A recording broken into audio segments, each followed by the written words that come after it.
I want to talk about this bill that's been proposed in Florida by Governor DeSantis, which his name is very close to D-sanity, which I think it would work because I assume that would be the same as insanity. But Governor DeSantis has put forward a bill that is to criminalize protests. These bills are being pushed around the country. And this one's particularly hilarious and wonderful. It allows, among other things, the running over of protesters and such. I'm going to get into reading some of the details of what this bill proposal says. This latest attempt to make protest illegal. Because let me just say this up top: when it's becoming more and more clear by more and more people that they're becoming informed and they're realizing, hey, the emperor has no clothes, and they start yelling, oh, the fucking emperor has no clothes, and more people start seeing that and they start saying it, then the ruling elite, the establishment, have to find ways to do two things. One is stop them from saying that, so you can do that by disinformation, you can do that by shutting them up, and another is to arrest them and lock them up. For saying the emperor has no clothes. This is a corporatocracy that does not answer to the people. And so that's why you're seeing this increase of laws against protesting around the country. So this is the latest one down in Florida by Governor DeSantis, basically a Trump protege, I think is what he is. And I'm going to read you some of what's in this bill. And also the ACLU's response to it. By the way, I want to thank Jason Yon for alerting me to this latest bill. So thanks for that.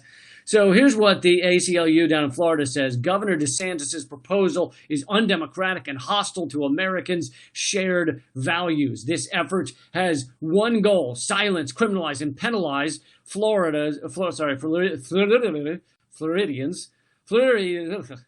who want to see justice for Black lives lost to racialized violence and brutality at the hands of law enforcement.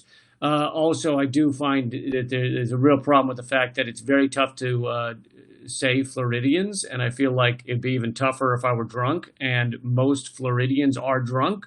So you would imagine that most people in Florida are probably calling themselves Floridians. Floridians. But so to continue from the ACLU, the Constitution firmly protects protests even when, and especially when, they challenge government policy. You don't think? That's one of the main fucking reasons for protest, is to challenge government policy. I mean, if you have, let's make protest legal unless you want to challenge government policy. Well, then what the fuck are we protesting? We want more flavors at the ice cream parlor. Let's all get out in the streets and demand. We need another flavor because there's like 6 and we want 9. So challenge government policy and express dissatisfaction with the status quo. Instead of acknowledging, again, this is the ACLU, instead of acknowledging and addressing police brutality and violence in our state, Governor DeSantis wants to use his power to throw more people into the criminal legal system by enacting overly harsh criminal penalties for protesters who are exercising their constitutional right. Oh yeah, that's right. It's in the Constitution, isn't it? That it says right there, right to assemble, right to get together and say fuck you. That's kind of in our Constitution, right? We were kind of real clear on that. Exercising their constitutional right to take to the streets and demand justice under the guise of protecting public safety. By the way, anytime you see awful laws passed, it's always to protect public safety or to make things cleaner, sanitary. It's for public hygiene and health. Whenever awful shit's going down, it's always for those same reasons. But, and of course it's bullshit. Under the guise of protecting public safety and residents, this proposal would deny fundamental due process to protesters by eliminating their right to bail, which is another aspect of this bill that's proposed. Instead of addressing the violence protesters in cities across the state have been subjected to, not perpetrating, but subjected to at the hands of law enforcement, DeSantis is doubling down on his disdain for dissent. This is not what democracy looks like. So that's the ACLU. Now, let me read you some of the things. And by the way, some of you might be in Florida. Some of you have nothing to do with Florida. This is not just happening in Florida. These laws against protest have been put forward in various states, mostly Republican states, maybe exclusively, although I'm not sure about that, but Republican-run states, and to stop protest. And, of course, the Democrats don't like most protests either, especially ones that get in the way of, let's say, pipelines and oil and gas and those things. But these bills are mainly being put forward in Republican-led states. And I don't know that these were written by ALEC, but ALEC is a well-known institution that basically puts forward bills in state houses around the country. And because lawmakers are both idiots and sociopaths, and many of them, and lazy is another one. They're lazy. They want to spend their time calling to get more donations rather than having to write bills. They often will take whatever ALEC gives them, and they'll just scratch out the name ALEC and write their name at the top. So that's how you end up with similar bills around the country, things like ag-gag laws that try to make it illegal to film factory farming because they know that if it's filmed, it is so fucking repulsive. It is such a crime against living beings that no one would be okay with it. Even those who are like all into, fucking, I love to have a steak and then I stick it inside a turkey and I stick that inside a duck and I wrap it in bacon and then I smother that in bologna. That's what I like to call baloney. Even for those people, if they saw those videos, they'd be retching. But so that's one example of how these bills get put forward around state houses across the country. But let me read you some of this insane act put forward in Florida. It's called the Combating Violence, Disorder, and Looting and Law Enforcement Protection Act. Yeah, the law enforcement really needs protecting. Law enforcement across this country has had a real tough time recently, haven't they? They need some protection is what they need. Guess what? It's already illegal to assault a police officer. That already exists, okay? So to be like, they need some protection, no, it's already illegal. All this extra shit they're adding on is just to make protest illegal. So here are some of them. New criminal offenses to combat rioting, looting, and violence. Prohibition on violent or disorderly assemblies. Third-degree felony, these are felonies, third-degree felony when 7 or more persons, 7 people together is really threatening. 7 or more persons are involved in an assembly and cause damage to property or injury to other person. 7 people. So what if you just an outdoor orgy, all right, and someone gets injured, which happens because you're often twisting in very unusual ways. So does that count? There's a 7-person assembly of sorts. But here's the other thing: is when they say and cause damage to property or injury.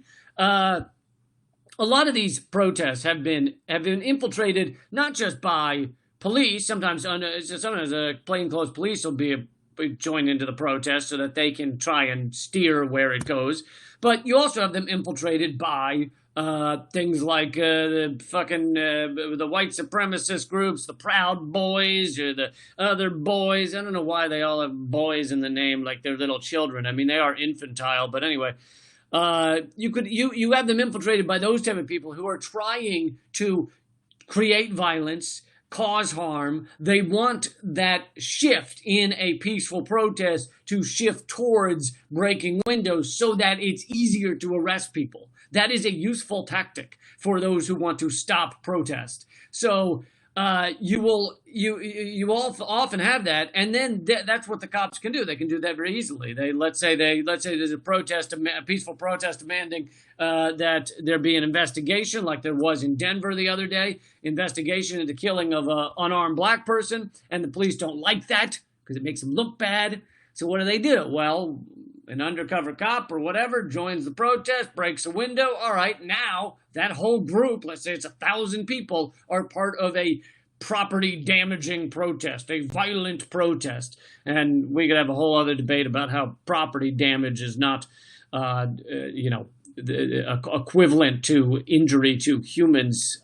Property damage is, the way they define it is a brick through a window. They don't define damage to property when the banks repossess your house, which arguably far more damage to your property is when it's stolen from you by a big bank. But that's not called property damage, right? Let's keep going. Prohibition or obstructing roadways. Third-degree felony to obstruct traffic, which, by the way, traffic does not own the roads. These cities are ours. They are the people's. They are not just the cars. They are, which the same could go for why, there should be bike lanes everywhere, and it should be legal to ride your bike on the street, because cars do not own these spaces. Just because a road is paved doesn't mean, cars can go down here 100 miles an hour. Doesn't matter if they run over a fucking baby carriage. It's their space. No, it's not. It's still, the road is still part of the city. It's part of everyone's space. It is a shared, communal space. And that's how it should be treated. So the obstructing traffic should not be illegal. But third-degree felony to obstruct traffic during an unpermitted protest. And this permit shit is another way that they try and stop protests, because a permitted protest is not really a protest, is it? A permitted protest is a talking to the authorities and asking what's agreeable for them. Will it be okay for you if we come down for an hour and tell you that you fucking suck balls? And then we'll go home after that hour and we'll head on back to our houses quietly after we've made it clear that you suck of the balls. No, it's a permitted protest is not a real protest. It's it's a demonstration of some sort. You could say it's a little festivity, maybe a little parade, but it's not an actual. You're not actually interrupting business as usual if you have a permit and everyone agrees this is where we'll come stand and be friendly. Okay, traffic during an unpermitted protest, demonstration, or violent or disorderly assembly. Driver, and then they tack this on, driver is not liable for injury or death caused if fleeing for safety from a mob. Now, let's take these things piece by piece and see what this really says. A mob, in legal definition, is anybody you don't like, right? You got 5 people over there. Oh, they're Eagles fans. Well, I don't like fucking Eagles. That's a mob down there. Look at them, that mob. Whereas 5 of you and your friends, that's not a mob, right? That's just a group of cool people hanging out. So mob doesn't mean anything. It sounds really scary, a mob, but mob doesn't mean anything unless legally it's fucking anyone you don't like. So you could call anything a mob. I mean, I think Congress is a mob, okay? They're a very violent. I mean, if you want to look at stats, number of people killed, Congress and our government is one of the most murderous, killing, violent mobs you've ever seen. So they're a mob. So take the word mob out because it's meaningless. Fleeing for safety. Well, what does fleeing for safety mean if you were defending yourself in a court? Well, you could argue anyone in a car is fleeing for safety from the mob. You've already defined this protest, peaceful or otherwise, as a mob. And therefore, if you're driving away from it, you are fleeing it. So really, with all that terminology, it sounds very scary. Fleeing from a mob, none of it legally means it could be anybody driving. So what this sentence really says is a driver is not liable for the injury or death to a protester, period. End of sentence. Meaning, people could drive through protesters legally, murdering people legally. This is fucking horrific, okay? It is, and obviously we've seen this happen. I know it sounds ridiculous, but we've seen it happen. We've seen it happen in Standing Rock, where the people drove through the protesters and some were injured. And we, of course, saw it in Charlottesville, where a woman was killed. And I was 5 feet from that, and it was fucking terrifying and terrible. It was a terrorist act. That's what it should be. And now the guy from Charlottesville is serving, I think, a life sentence for murdering someone for a terrorist act, which is what it, he should have been charged as a terrorist act. So that's how it should be. But if this law had been passed in Charlottesville at the time, that guy would be legally get off. Now, of course, it was his intention to run people over, but could they prove that? Or would they just say he was fleeing from a mob? It completely allows anyone to fucking harm protesters and get away with it. Let's keep going. Second-degree felony to destroy public property during a violent or disorderly assembly.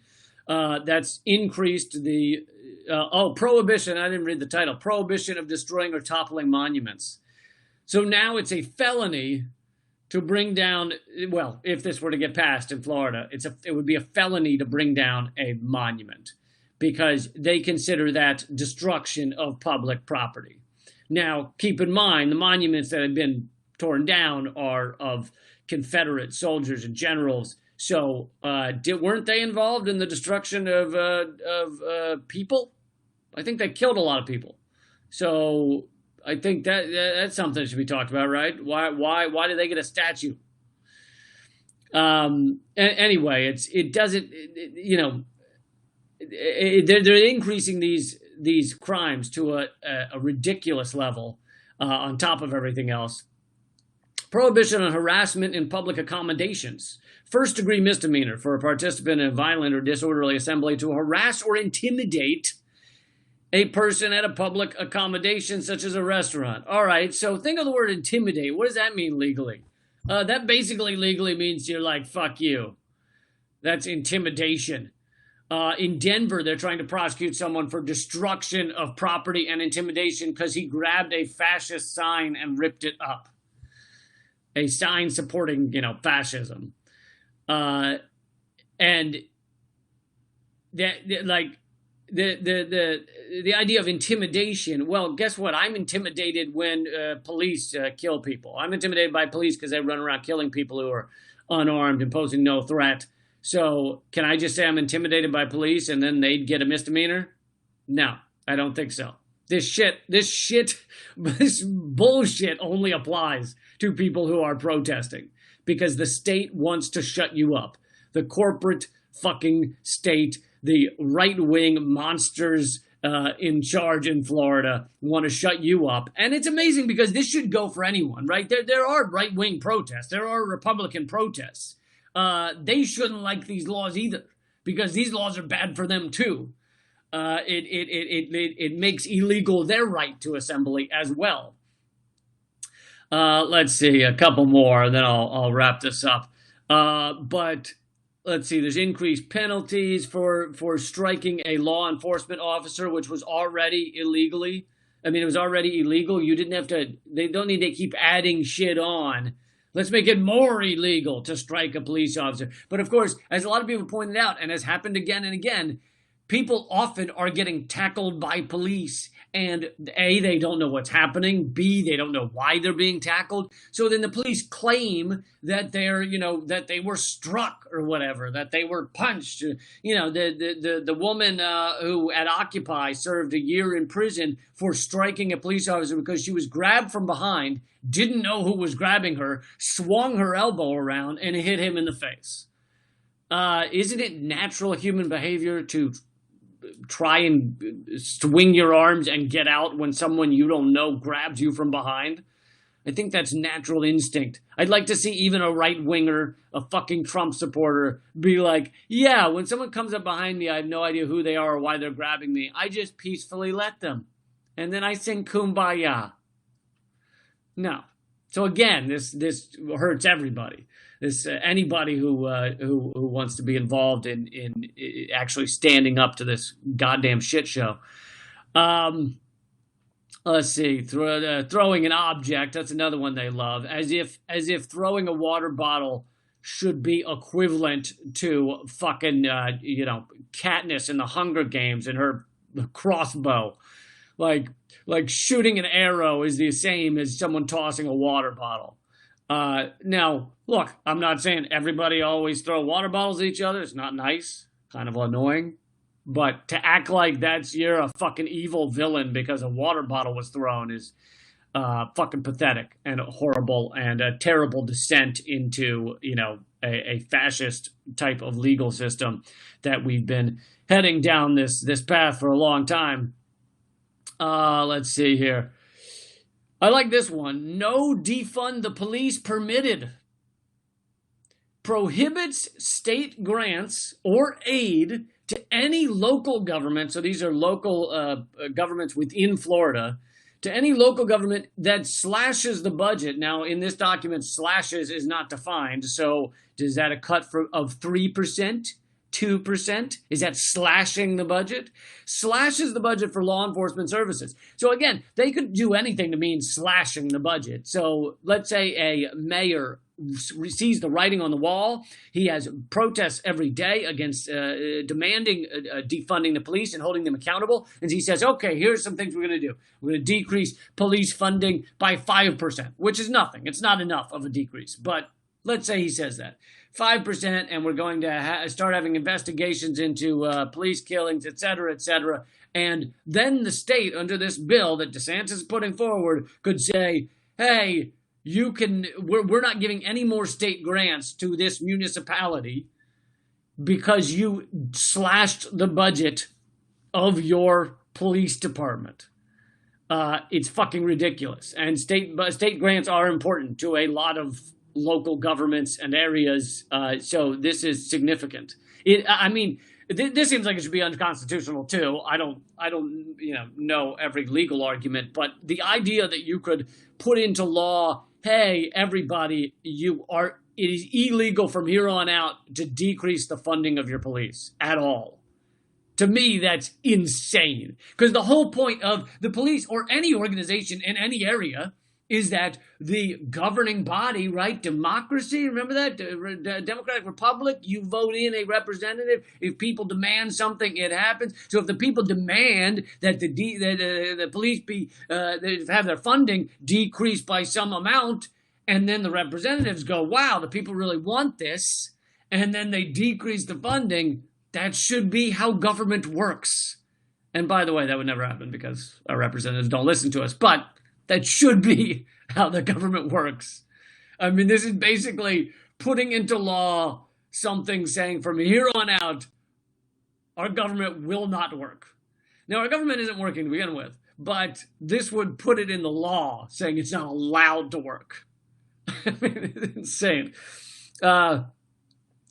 Let's see here. The victim of crime relative to victim compensation waives sovereign immunity to allow a victim of a crime related to a violent or disorderly assembly to sue local government for damages. This one so there's two more important ones, definitely. No bond or bail until first court appearance if charged with a crime related to participating in a violent or disorderly assembly. Now, keep in mind, I already made clear that disorderly assembly means nothing. That could be any assembly that you don't like, right? The orgy of 7 people in the road. Well, that's disorderly. I mean, there's no order there. Or like the Eagles fans that you don't like. We'll change the team because, for those of you who are Eagles fans, you're probably starting to get pissed. The Cowboys fans that are out there and they're drunken. That's disorderly. That's a disorderly assembly. There's 8 of you out there and you're drunk. Disorderly assembly. So if you got arrested for participating in that, now you can't get bail or bond. You can't get out of jail until your first appearance. But they can put off your first appearance a lot of times for a while. So often, despite the fact you're completely innocent, you will sit in jail just to fucking make you miserable. And so the state can make protesters completely miserable, upset their lives, give them all kinds of problems, psychological and physical. Obviously, they could end up getting COVID-19 in prison. There's a million things that can go on before even your first court appearance. And then finally, government employment and benefits terminates state benefits and makes anyone ineligible for employment by state local government if convicted of participating in violent or disorderly assembly. So first of all, state employment is something that's in a lot of areas is very common for often.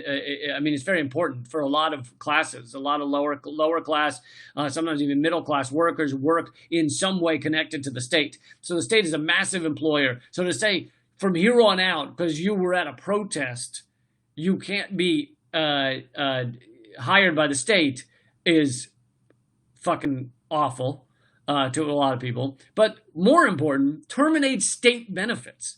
Now, state benefits can be things like public housing, Social Security, Medicare, Medicaid.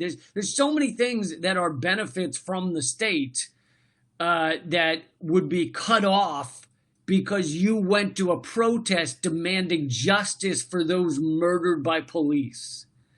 I mean, this is the opposite of how our country should be working. It's totally repulsive. And like I said, this is not, so they're pushing this in Florida. Hopefully he can't get it through. I don't know what the odds are. Hopefully people stand up. Hopefully people protest it. But they're pushing this kind of shit around the country. So everybody needs to be vigilant and get furious about this stuff. At the same time, these type of things are used to distract us because they know we can't pay attention to everything all the time. So you use bills like this to get people furious about that. Meanwhile, they're not paying attention to other things that are going on. So it serves a dual purpose, whether they get this through or not. It takes more of a devotion by the people to stand up against it. And when there's multiple crises all stacked on top of each other and multiple assaults on our civil liberties all stacked on top of each other, it's very tough to fight them all. And speaking of that, in the many battles, by the way, you can learn more about this by looking up ACLU-FL for Florida, ACLU-FL, I think it's .org. One last point in these last couple of minutes, speaking of multiple battles, is I hope everyone's paying attention to Julian Assange's trial that continues to go on. I'll try and talk about this more in an upcoming video, but world leaders have started coming out for Assange, which is really great to see. Lula down in Brazil, the former president of Brazil. You've got a former prime minister of Australia. You obviously have these, well-known whistleblowers like Daniel Ellsberg. Recently, a letter was put out from an organization called Lawyers for Assange, that have put together well-known and high-powered lawyers in many different nations demanding Assange's freedom. There's also Doctors for Assange also demanding his freedom and his health be considered throughout all of this.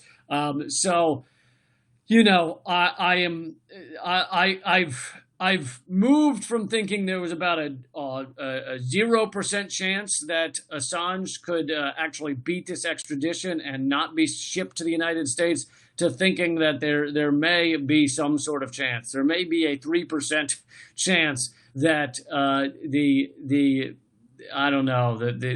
empirical forces that have come together to crush him do not succeed in shipping him to the United States. But it's going to take you all. It's going to take everybody caring about it, looking into it, watching. Even NBC News reported on the fact that world leaders were coming out in support of Assange and demanding his freedom. So when the corporate media hacks start reporting on it, that's a big step because that means it's getting beyond the point that they can ignore it. So keep an eye on that. Check out Consortium News if you want a lot of updates on Assange. Great reporting on it. Also check out Kevin Gastolo's been doing great stuff on Twitter. And many others. There's too many to list that have been doing great work on Assange, but keep paying attention to it. And please share this video so that more people will hear about this. I bring these videos to you, Moment of Clarity, every single weekday, except sometimes. And whenever you miss one, just go to leecamp.com. That's where they're all posted all the time, so you can learn what you missed, leecamp.com. And check out my podcasts. Government Secrets is one of them, and Common Censored is the other. Hope you'll listen to both. All right, keep fighting.